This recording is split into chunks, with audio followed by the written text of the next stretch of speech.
2050, Paris 14e arrondissement. Antoine remonte la rue d'Alésia, courbé sous le poids de son butin. Il a près de 45 kilos de métal sur le dos. Le chef du village de la butte aux cailles lui en donnera un bon prix pour sa forge. Cela fait 10 ans qu'Antoine est pilleur. Il parcourt Paris dévasté et récupère les matières premières des édifices bâtis par la grande civilisation humaine du XXe et XXIe siècle. En à peine un siècle, tout l'héritage de cette civilisation s'est évaporé. Ce fut si rapide. Le système démocratique qui se croyait invincible, puis les inégalités, le clivage de la société, les révoltes, la dictature, la guerre, la faillite des institutions, l'anarchie généralisée. Antoine jette un coup d'œil au grand squelette de la tour Eiffel au loin. Comment une société peut-elle s'effondrer ainsi ? Welcome back! Dans cette vidéo, nous continuerons de parler du niveau de vie dans la Rome antique. Nous parlerons notamment de la consommation, de la dynamique du niveau de vie, mais également des facteurs internes qui expliquent la croissance et le déclin des sociétés humaines. La petite histoire introductive était probablement un peu extrême.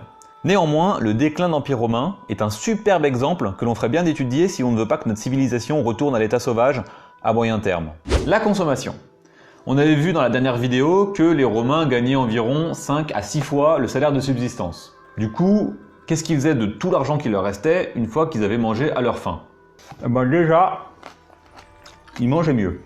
Et même beaucoup mieux. On a dans la tête le paysan du Moyen-Âge ou même de l'époque moderne qui galère avec son bout de pain noir tout dur, ses quelques navets. Oh l'horreur! Mais c'est pire qu'une AMAP! La viande étant un super luxe, genre qu'on mange une fois par an. Et bien c'était pas du tout le cas dans l'Empire romain. On mangeait bien et des aliments variés. Dès que les provinces étaient en fait intégrées à l'Empire, elles avaient tout à coup accès à un marché intégré des denrées alimentaires qui nous donnait en fait un régime culinaire assez uniforme de l'Égypte jusqu'à la Gaule. Eh, si c'est pas de la mondialisation ça. Alors, et de la même manière que la star actuelle de la mondialisation, c'est le conteneur.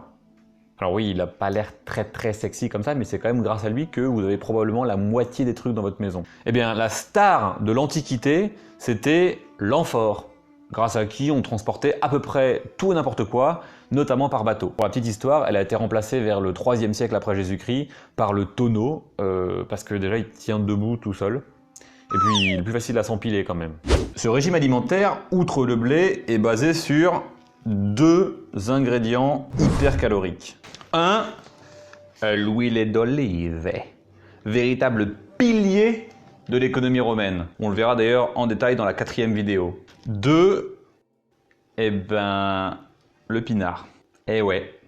On estime environ que le vin fournissait 1/4 des calories nécessaires à la survie des Romains. Ça correspond en gros à une bouteille par adulte par jour. Ça devait être joyeux quand même l'Empire romain. 60 millions de mecs beurrés comme des petits lus H24. Ça met quand même vachement en perspective les conneries de Néron et de Caligula.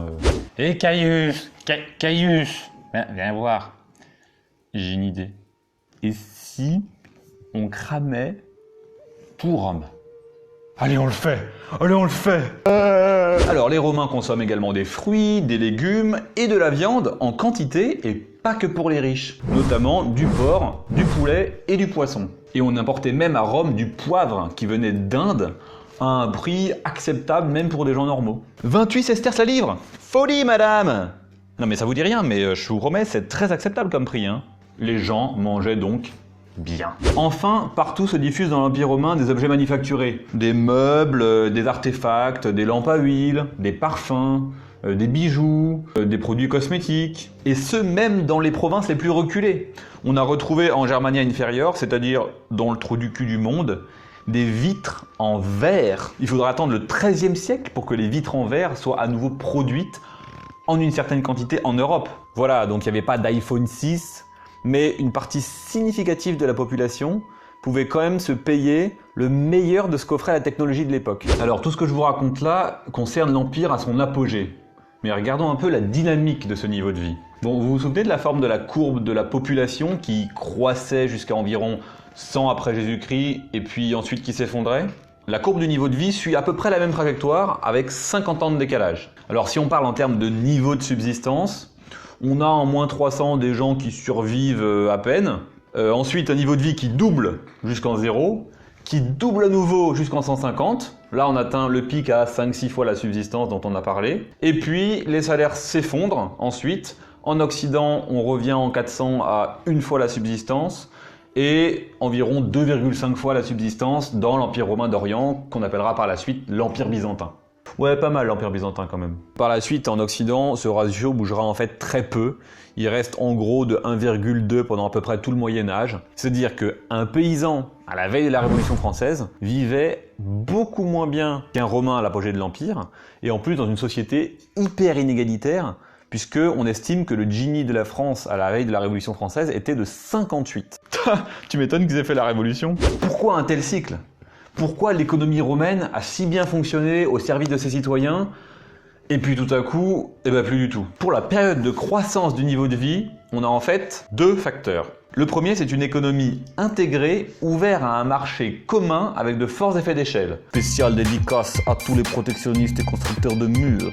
C'est donc le bassin méditerranéen qui joue le rôle de marché commun. Et deuxièmement, des mesures de redistribution, des mesures sociales qui soutiennent la classe moyenne en fait, assez incroyables. Par exemple, à Rome, dès moins 200, on distribuait à chaque famille 450 kg de blé, c'est-à-dire de quoi faire vivre 2 adultes, gratos, tous les ans. C'est une sorte de revenu universel, terme à la mode en ce moment, qui permet de se nourrir gratuitement. Alors bien sûr, ça ne concerne que la ville de Rome à laquelle on voulait à tout prix éviter la famine. Néanmoins, c'est révélateur de la cohésion et de la solidarité de la société romaine, notamment autour du concept de citoyenneté. Petit bémol, Coco, tout ça fonctionne quand même avec 20% d'esclaves environ. Mais ces esclaves mangeaient probablement mieux que les serfs du Moyen-Âge, par exemple. Pendant la période de décroissance, on assiste en fait à un délitement de la société romaine. Tout commence par 2 pestes, la peste antonine en plus 170 et la peste cyprienne en plus 250, qui déciment la population. De telles crises rebattent les cartes. Et les sociétés peuvent en sortir soit par le haut, soit par le bas. On a retrouvé des lettres que des ouvriers agricoles égyptiens avaient envoyées à la fin du IIe siècle à l'empereur en mode CGT. C'est quoi ce délire? Notre salaire il a baissé, nos coûts de foison ont augmenté. L'empereur ne fait rien. Les lettres cessent.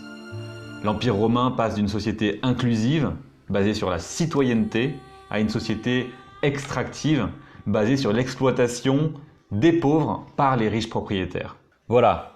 Ce point de bascule-là, il est important. C'est dans ce genre de moment que l'avenir des sociétés se joue. On peut invoquer plein de raisons extérieures ou structurelles pour expliquer le déclin d'une société. Et je ne prétends absolument pas décrire l'intégralité des facteurs qui ont causé ici la chute de l'Empire romain. Mais j'aimerais attirer votre attention sur le fait qu'avant tout, ce sont des décisions politiques qui font basculer les choses, notamment pendant et juste après les crises. Et dans ces périodes troublées, il faut bien se souvenir que ce sont nous et nos dirigeants qui avons notre destin entre les mains. Bon, aujourd'hui on a vu 3 choses. 1. Que les Romains étaient assez riches pour manger bien et diversifié, et se mettre des grosses caisses aussi, et qu'ils pouvaient se payer également des objets manufacturés. Nous avons vu ensuite que ça c'était surtout vrai à l'apogée de l'Empire, et qu'en fait la dynamique du niveau de vie avait suivi une courbe en cloche, piquant en plus 150 et retombant bien bas, notamment à la fin de l'Empire romain d'Occident.